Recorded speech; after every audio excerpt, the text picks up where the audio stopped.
Hello dear student, again welcome to study van YouTube channel.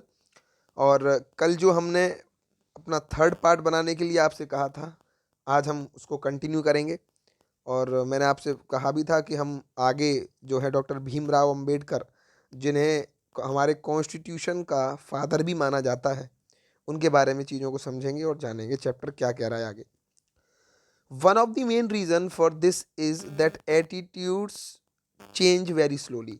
यहाँ बताया जा रहा है कि एक मेन रीज़न ये था कि जो लोगों का जो व्यवहार था, जो एटीट्यूड था, वो धीरे धीरे बदल रहा था।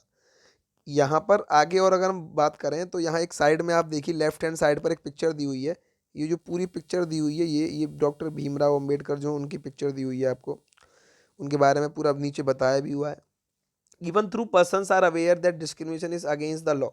सब लोग जानते थे कि जो डिस्क्रिमिनेशन हो रहा है वो हमारे लॉ के खिलाफ है, लेकिन फिर भी they continue to treat people unequally on the basis of their caste. फिर भी लोगों को उनकी कास्ट के बेसिस पर अनइक्वली ट्रीट करते जा रहे थे, उनके रिलीजन पर, उनकी डिसेबिलिटीज़ पर। यानी उनके अंदर अगर कोई व्यक्ति अपने शरीर से या अपनी बुद्धि से किसी तरीके से डिसेबल है, उसको लेकर के भी लोग उसका फ़ायदा उठाने लगे।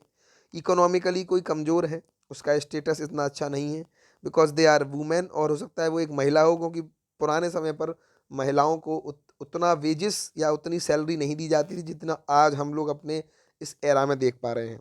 It is only when people begin to believe that no one is inferior and that every person deserves to be treated with dignity. जब लोगों के अंदर यह भावना आने लगे कि कोई भी छोटा नहीं है, सभी समान हैं और सभी व्यक्ति बराबर सम्मान के हकदार हैं, that present attitudes can change. वो प्रेजेंट के एटीट्यूड यानी उनके सोच को बदल सकती थी। Establishing equality in a democratic society is a continuous struggle. अब इस पूरी सोसाइटी में इक्वलिटी लाना डेमोक्रेटिक सोसाइटी के अंदर एक कंटिन्यूस स्ट्रगल बना हुआ है। यहाँ बताया भी गया है कि one in which individuals as well as various communities in India contribute to, and you will read more about this in this book. आप इसके बारे में इस बुक में ज़्यादा आगे पढ़ेंगे। और अब आगे लिए चलते हैं, हम आपको टॉपिक है अपने पास में न्यू कि issues of equality in other democracies, और क्या क्या इश्यूज आने लगे अदर डेमोक्रेसीज के अंदर और किस तरीके से रहे। You are probably wondering whether India is the only democratic country in which there is inequality and where the struggle for equality continues to exist. हमारी इंडिया में प्रॉबेबली अगर हम बात करें तो इंडिया जो है एक तरीके से डेमोक्रेटिक कंट्री है, बट वहाँ पर इनइक्वालिटीज़ काफ़ी देखने को मिलती हैं। अभी भी इक्वलिटी पाने के लिए लगातार स्ट्रगल चल रहा है। अभी अभी भी हमारे यहाँ पर इक्वलिटी की काफ़ी कमी है। The truth is that in many democratic countries around the world, यानी हमारे डेमोक्रेटिक कंट्रीज़ जो हैं हमारे वर्ल्ड में, वहाँ पर the issue of equality continues to be the key issue around which communities struggle. आज भी बहुत सारी कम्युनिटीज़ स्ट्रगल में लगी हुई हैं, कंटिन्यूटी बनी हुई है और इक्वलिटी पाने के लिए अभी भी लड़ रहे हैं। For example in United States of America, यानी कि यूएसए के अंदर अगर हम बात करें, then the Africans and Americans whose ancestors were the slaves. इनके जो पुराने जो पूर्वज थे वो सब एक तरीके से नौकर हुआ करते थे, स्लेव्स हुआ करते थे, who were brought over from Africa, जो अफ्रीका से लाए जाते थे। Continue to describe their life today as largely unequal. आज की लाइफ के अकॉर्डिंग उनकी उस समय की लाइफ बहुत अनइक्वल थी। This dispute the fact that there was a movement in the late 1950s to push for rights, equal rights for African and Americans. 1950s के बाद में ही यहाँ एक तरीके से कह सकते हैं कि अफ्रीकन और अमेरिकन के लिए उनके भेदभाव को मिटाने के लिए, उनके भेदभाव को ख़त्म करने के लिए बहुत सारे स्ट्रगल्स, बहुत सारी इक्वल राइट्स लाई गई। Prior to this Africans and Americans were treated extremely unequal in United states.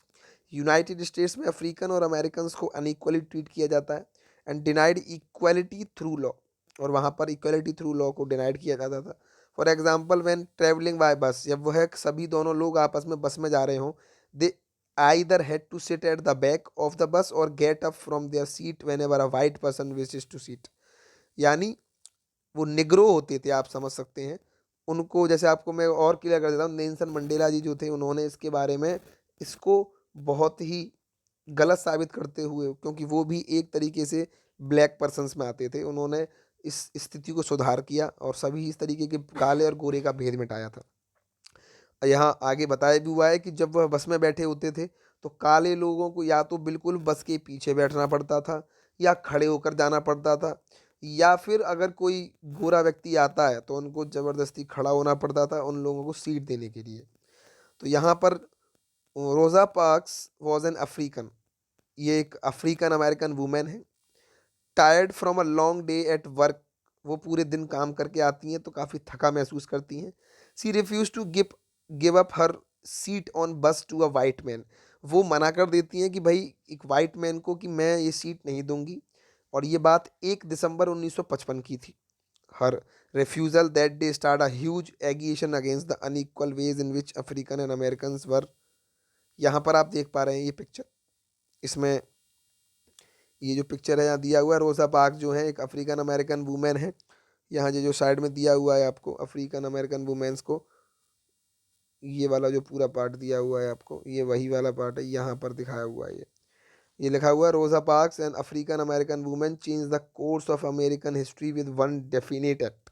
इन्होंने सिर्फ एक एक्ट लिया और उस एक्ट के कारण ही यहाँ पर चेंजेस देखने को मिले।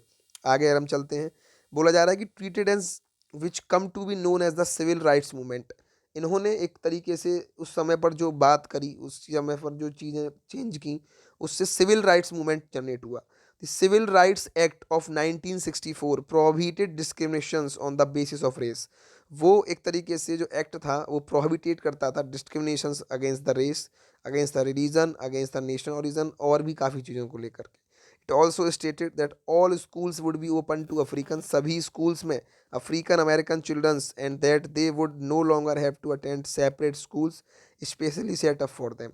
और उन्हें कोई ज़रूरत नहीं थी कि वो सेपरेटली किसी स्कूल में जाकर पढ़ें, क्योंकि वो अब सभी के साथ पढ़ सकते थे, समान अधिकार था। However, despite schools specially set up for them, however, despite this, a majority of African Americans continues to be among the poorest in the country। उनको एक तरीके से मेजोरिटी में पुअरेस्ट थे काफ़ी। Most African American children can only afford to attend government schools that have fewer faculties and poorly qualified teacher as also. वहाँ पर जो गवर्नमेंट द्वारा बनाए गए स्कूल्स थे, सिर्फ और सिर्फ अफ्रीकन और अमेरिकन जो चिल्ड्रंस हुआ करते थे, बच्चे गरीब होने के कारण उन्हीं स्कूलों में पढ़ने जाया करते थे, और वहाँ की जो टीचर्स थे वो भी एज अ पुअर क्वालिटी और पुअर फैकल्टी वाले थे, as compares to white students who either go to private. जो वाइट स्टूडेंट्स थे बेटा वो प्राइवेट जाते थे, who either go to private school और live in areas where the government schools are as highly rated as private schools. ज़्यादातर ये उस स्कूल में जाते थे जहाँ पर गवर्नमेंट स्कूल्स भी आसपास के जो है वह हाईली रेटेड रहा करते थे। यहाँ पर एक आपको एक एक्सट्रैक्ट दिया हुआ है आर्टिकल 15 का इंडियन कॉन्स्टिट्यूशन का, इसको भी मैं आपको पढ़ के बता देता हूँ। बताया हुआ है कि prohibition of discrimination on grounds of religion, race, caste, sex और प्लेस ऑफ बर्थ, इन सभी चीज़ों पर हम लोग किसी भी व्यक्ति को डिस्क्रिमिनेट नहीं कर सकते। पहला point, the state shall not discriminate against any citizen on ground of only religion. कोई भी चाह करके सिर्फ और सिर्फ रिलीजन के बेसिस पर किसी को भी डिस्क्रिमिनेट नहीं कर सकता। ये जो बात पूरी इस सेंटेंस में पहले वाले में लिखी हुई है। साथ में दूसरा वाला पॉइंट जो है उसमें आपको बताया हुआ है कि किस तरीके से no citizen shall on ground only of religion, race, caste, sex, place of birth और any of them be subjected of any disability, liability, restrictions और condition with regard to.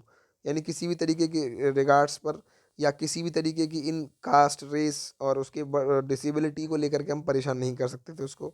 Access to the shop, सभी shops पर जा सकते थे, सभी तरीके के पब्लिक रेस्टोरेंट्स में, हॉस्टल्स में, प्लेस ऑफ पब्लिक एंटरटेनमेंट, सभी जगह पर हर एक को जाने का अधिकार है। द यूज़ ऑफ वेल्स, सभी कुओं का, सभी टैंक्स, सभी bathing ghat, road, place, public resort और होल पार्शली और स्टेट फंड और dedicated to the use of general public, वहाँ पर सभी लोग जा सकते हैं।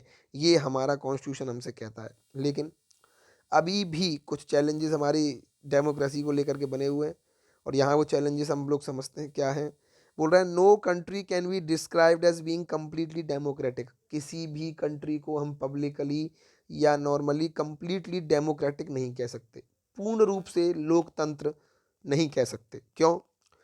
क्योंकि there are always communities and individual try to expand the idea of democracy. क्योंकि अभी भी कुछ ऐसी कम्युनिटीज़, कोई ऐसे ग्रुप ऑफ पीपल होते हैं जो अपनी आइडिया ऑफ डेमोक्रेसी को और आगे तक ले जाना चाहते हैं, पुश करते हैं, ग्रेटर रिकॉग्नाइजेशन चाहते हैं इक्वलिटी पर, existing as well as a new issues, और पुराने साथ की साथ नए कुछ ऐसे इम्प्लीमेंट्स करवाना चाहते हैं डेमोक्रेसी में जिससे डेमोक्रेटिक पूरी तरीके से हमारी कंट्री नहीं हो पाती। साथ ही central to this is the struggle for the recognition of all persons as equal and for their dignity to be maintained. यानी सेंट्रल, अगर इसकी बात करें हम, इसका स्ट्रगल जो मेन है वो है recognition of all persons as equal, सभी लोगों को बराबर समान अधिकार से लिया जाए। And for their dignity to be maintain, उन लोगों की डिग्निटी मेंटेन की जाए, उन लोगों का मान, उन लोगों का सम्मान मेंटेन किया जाए। इन this book you will read about how this issue of equality affect various aspects of our daily life. किस तरीके से जो इक्वलिटी है वो हमारे डेली लाइफ के वेरियस एस्पेक्ट्स को अफेक्ट करती है हमारे डेमोक्रेटिक इंडिया में। अब आपने इस चैप्टर के अंदर यही चीज़ें पढ़ी, साथ ही इस चैप्टर के अंदर आपने कुछ कहानियाँ भी पढ़ी, और आगे अब आपको ये कुछ क्वेश्चंस दिए हुए हैं, इनके बारे में पूछ रहा है। पहला क्वेश्चन जो आपको बताया हुआ है, उस पहले क्वेश्चन में आपसे पूछा जा रहा है कि in democracy wise universal adult franchise important. तो यहाँ पर वही पूछा जा रहा है कि यूनिवर्सल अडल्ट फ्रेंचाइज क्यों इम्पोर्टेंट है। तो मैंने आपको बता दिया कि यूनिवर्सल अडल्ट फ्रेंचाइज क्या होता है। सभी को वोट देने का अधिकार ही यूनिवर्सल अडल्ट फ्रेंचाइज होती है। यूनिवर्सल मीन्स सभी जगह पर, अडल्ट मीन्स कहीं किसी कंट्री में 18+ होता है, कहीं किसी कंट्री में 21+ होता है, कहीं पर कोई और होते हैं। फ्रेंचाइजीज मीन्स होता है कि वहाँ पर वोट देने का अधिकार। साथ में आपको और भी क्वेश्चंस दिए हैं कि read about the box of article 15 and state two ways in which this article address inequality. किस तरीके से आर्टिकल इनइक्वालिटी दे सकता है। ओम प्रकाश वाल्मीकि जो थे उनके बारे में भी दिखाया हुआ है आपको, ये सारी चीज़ें इसमें दी हुई हैं। यहाँ ग्लॉसरी भी आपको पूरी बताई हुई है किस तरीके से है। और आज के लिए इस वीडियो में इतना ही। ये फर्स्ट चैप्टर आपका पूरा कंप्लीट हो चुका है। अगर इससे संबंधित कोई भी डाउट, कोई भी प्रॉब्लम आपको हो तो आप मुझे जो है कमेंट कर सकते हैं इस वीडियो के नीचे, और कमेंट करके मुझसे पूछ सकते हैं किसी भी तरीके की समस्याएं, कोई भी डाउट हो, तो आपका कोई क्वेश्चन हो इससे संबंधित जो आपके एग्ज़ाम में आने वाला हो, उससे भी आप मुझे पूछ सकते हैं। और ज़्यादा से ज़्यादा वीडियो को शेयर कीजिए। और मैं आप सभी से यही रिक्वेस्ट करूँगा कि जब भी आपको जो भी जिस भी टॉपिक पर वीडियो चाहिए हो, आप मुझे इस कमेंट बॉक्स में बताएं। मैं उस टॉपिक पर कहीं ना कहीं से किसी भी तरीके से बेटर कंटेंट लाकर आपको प्रोवाइड कराने की कोशिश करूँगा। और जहाँ तक है, जितना हो सकता है मुझसे उतने प्रयास के साथ में अच्छा कंटेंट और करेक्ट और एक्यूरेट इन्फॉर्मेशन आप तक पहुँचाऊँगा। जब तक के लिए बने रहिए हमारे स्टडी वैन यूट्यूब चैनल पर। धन्यवाद।